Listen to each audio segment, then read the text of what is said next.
राहुल गांधी ने हिंदू आस्था, हिंदू चिंतन, हिंदू संस्कार, हिंदू संस्कृति सबों का अपमान किया। हमें लगा कि गलती का एहसास होगा उनको, लेकिन एक दिन तक उसको परिमार्जन करने का कोई संकेत नहीं मिला। उनके जो दरबारी प्रवक्ता हैं उसकी उस टिप्पणी में ज्ञान खोज रहे थे, उसको जस्टिफाई करने की कोशिश कर रहे थे। तो फिर विचार हुआ कि आज पार्टी के राष्ट्रीय मंच से उनसे एक सवाल पूछना चाहिए और कांग्रेस से पूछना चाहिए। ये कांग्रेस पार्टी अब महात्मा गांधी की प्रेरणा से बनी चलने वाली कांग्रेस पार्टी नहीं है।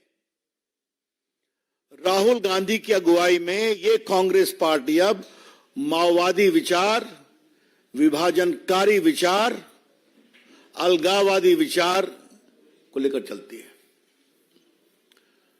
The Congress party under Rahul Gandhi is no more the Congress party imbued with the doctrine and ideals of Mahatma Gandhi ji.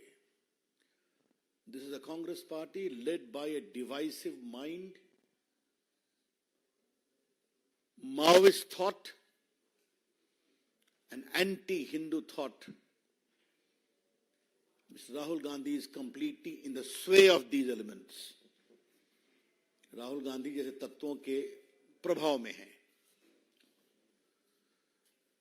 उनके शब्द आपने बहुत सुने हैं, लेकिन मुझे उनके शब्द को भी रखूंगा, जो स्पष्टीकरण आया वो भी रखूंगा। ये राहुल गांधी के एग्जैक्ट शब्द मैं कोट कर रहा हूं। हिंदू धर्म में शक्ति शब्द होता है, हम शक्ति से लड़ रहे हैं। माने हिंदू धर्म के शक्ति की कल्पना से हम लड़ रहे हैं। राहुल गांधी जी ऐसे अपमानजनक शब्दों का प्रयोग आप किसी अन्य आस्था के बारे में कर सकते हैं? आपके करने की हिम्मत है? आपको करने दिया जाएगा? Mr. Rahul Gandhi, do you have the courage to speak in the same derogatory terms with regard to the fundamental principles of faith of other religious thoughts of their gods? तो ये आप नहीं करते। जरा शांत रहें, काइंडली, बड़ी कृपा होगी। तो ये बार बार हिंदू आस्था पर अपमान क्यों करते हैं आप?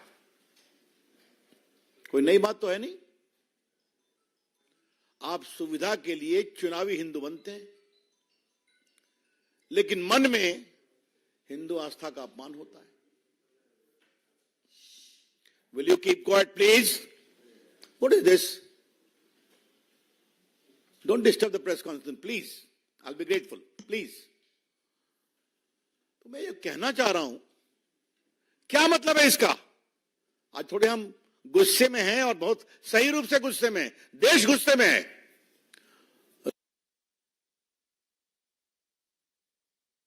आस्था का इस तरह से वो अपमान करते रहेंगे, ये देश स्वीकार नहीं करेगा। शक्ति को क्या समझते हैं? भारत की नारी शक्ति है। या देवी सर्वभूतेषु शक्ति रूपेण संस्कृता नमस्तस्यै नमस्तस्यै नमस्तस्यै नमो नमः। ये देश की प्रेरणा है। आज प्रधानमंत्री जी ने पूरा दक्षिण भारत की सारी देवियों की चर्चा की है। मां दुर्गा भी शक्ति हैं, मां सरस्वती भी शक्ति हैं, मां लक्ष्मी भी शक्ति हैं, महादेवी भी शक्ति हैं, कामरू कामाख्या भी शक्ति हैं। तो शक्ति तो हर जगह बैठी हुई है ना। तो इस हिंदू धर्म में आप शक्ति निकाल के इस शक्ति का हम विरोध कर रहे हैं। हम इस सोच पर अपनी टिप्पणी करना चाह रहे हैं। बात को काइंडली समझें आप। और फिर मैं यहीं पर आऊंगा, क्या राहुल गांधी किसी अन्य आस्था के मान बिंदुओं पर इस तरह से टिप्पणी कर सकते हैं? उनको करने दिया जाएगा क्या? और ये फिर राहुल गांधी में और स्टालिन में और उनके पुत्र में और मिस्टर ए राजा में कोई अंतर तो है नहीं ना। और जो वो बिहार के पूर्व शिक्षा मंत्री थे उनका भी हाल वही था। कभी राहुल गांधी ने खुलकर इसका विरोध नहीं किया, कभी नहीं किया, एक प्रोफॉर्मा को टिप्पणी कर दी। तो हम इसकी बहुत भर्त्सना करते हैं और देश इसका जवाब देगा। इस चुनाव में इसको हम जबरदस्त मुद्दा बनाएंगे। हम कहना चाहते हैं, जब लोकतांत्रिक प्रक्रिया चलती है तो देश की आस्था का सम्मान भी उस प्रक्रिया का एक अंग होता है। तो इस तरह से अगर आप देश की प्रमुख आस्था का अपमान करेंगे तो स्वाभाविक है ये विषय तो उठना चाहिए। क्यों नहीं उठना चाहिए? हिंदू आस्था का अपमान करना इन लोग की फितरत हो गई है और ये सिर्फ वोट बैंक के लिए होता है। वीके न्यूज, राष्ट्र के नाम।